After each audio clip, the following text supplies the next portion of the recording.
What's the deal, y'all? This your man King Eric, the media assassin, coming at y'all with another video.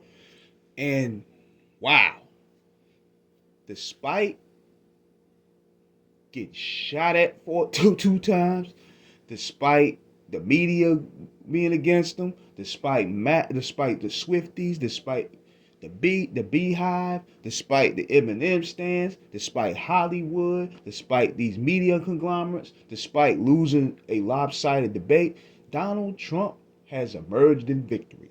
And people are shocked. People are disappointed. People are hurt. And there's a lot they're celebrating. Let me get down to the business of why this happened. There was a lot of mistakes being made. A whole lot of mistakes being made, man. Number one, they overestimated Trump. See, what happened was y'all listen to these posters, you listen to these rappers, you listen to these celebrities, you would think that Trump was done.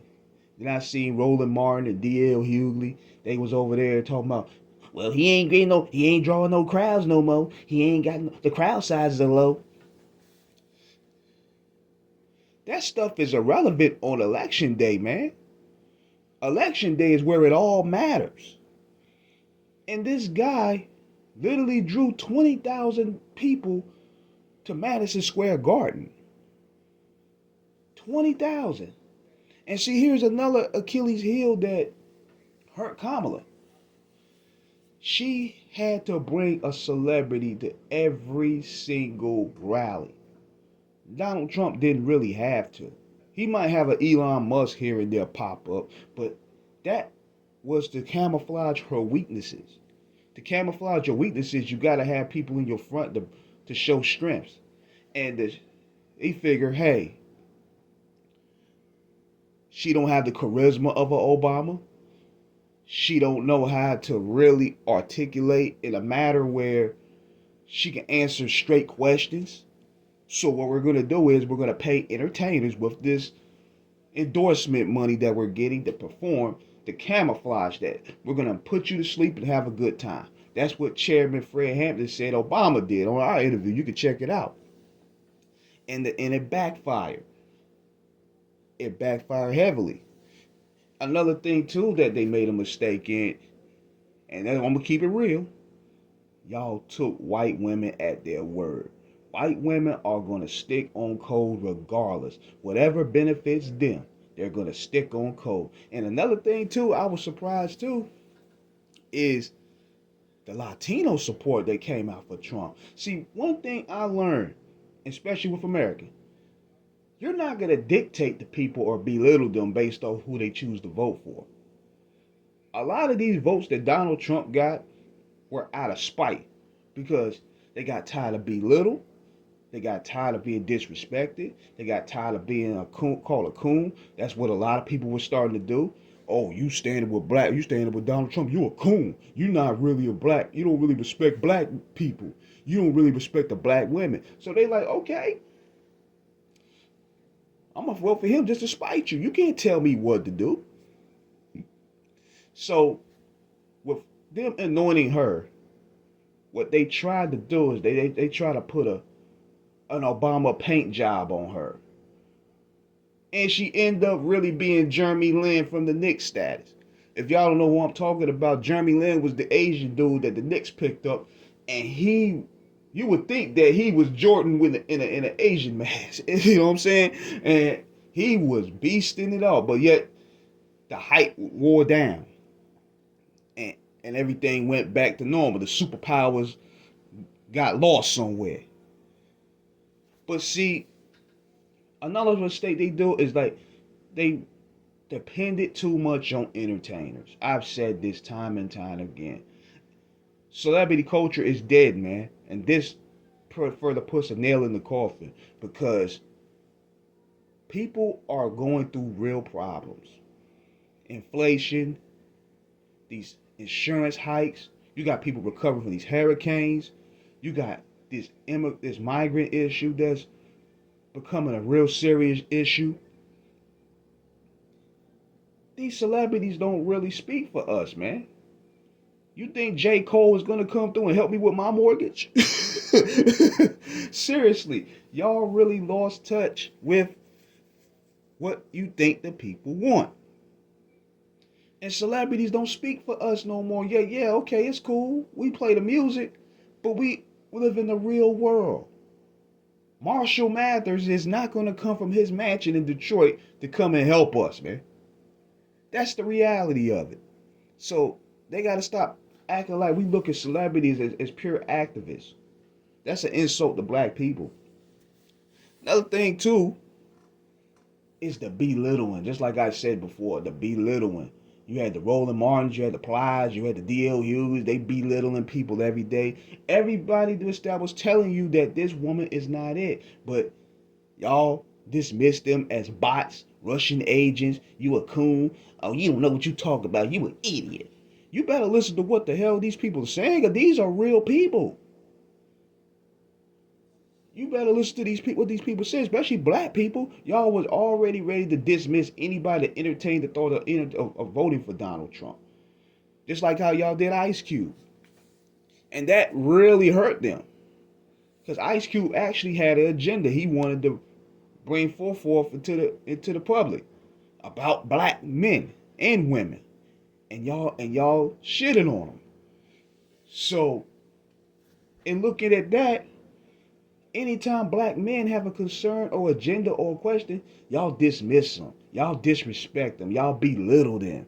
Then you make excuses for why the party can't do anything for us, but yet you see them giving millions and billions and millions to other groups and ethnic groups and races and funding these wars. So we just got tired of it. People just got tired of it, man. Like, y'all got to start coming at us seriously. You got to start coming to us with agendas. Y'all got to start listening to us. Don't talk at us. Don't send Obama, who haven't been on the block since 2016, to come and talk to us. People see the phoniness. They see the phoniness behind. Like, all of a sudden, you guys are going to barbershop now. We ain't seen y'all in the hood for damn near 10 years. Now y'all coming to the barbershops and want to lecture us. We ain't buying it. We ain't buying it at all. And on top of that, a lot of this stuff happened on your watch, Obama. You want to sit there and talk about police immunity? Nigga, you the one that signed the Blue Act to protect the police. You the one that signed the NDAA that would make it illegal for protesters to protest. You did all out of this secret stuff on the eyes of just your charisma. Your smooth charisma is what led us to astray.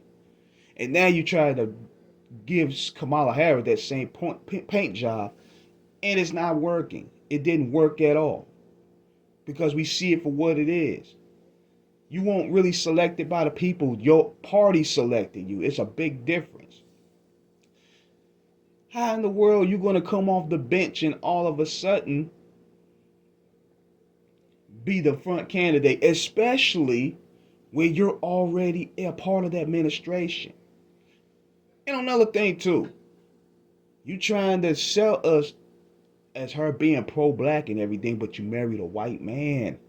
And we were thinking, okay, we will even let that slide if you get a black candidate to run with you.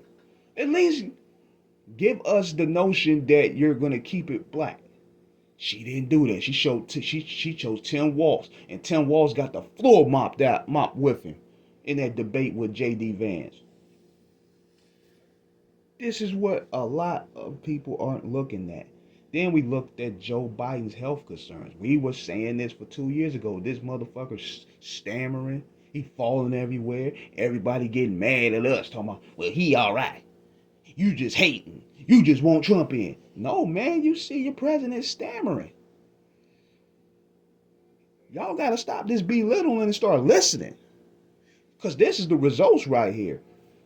Not only did you lose the presidency, but you lost the Senate. They got control of everything and the Supreme Court. These are the mistakes that y'all made. Y'all trusted. Then on top of that, you want to push us to the side and treat us like a guaranteed vote while trying to pander to the white folks and the Latinos. And they turned on y'all. And see also, a lot of people live in these Democrat cities where all this stuff is really becoming a serious problem. Crime, the immigrant issue, low, high inflation. People live in these rural areas are going through this in Democrat cities. So you gonna sit there and push another Democrat at us to represent us? It's phony. People gonna see like, what's the difference? Y'all gotta stop insulting the intelligence of the people, man, and really come to the drawing board. Cause this was a bloodbath. This was a blowout. I ain't think it was gonna be this bad. And then on top of that, we see the Bill Gates and the George Soros and all these corporations and you Guinness pigs invested. We like, look, we ain't with no corporation. We ain't with these people. These are the same people that are trying to suppress us. And then she goes out and says, oh, I'm going to put in Republicans in our cabinet. I'm like, these are the same people that are holding us down. What are you talking about? But yeah, these are the mistakes that they made for the most part. And a lot of that was done within themselves. All they had to do was just listen to black people. Even though they still had black men and women still voted, a lot of them did. That's not our fault. But at the same time, y'all took the black vote for granted still. And this is the result. So let me know what you guys think in the comments, man. Subscribe, hit the like button. Peace.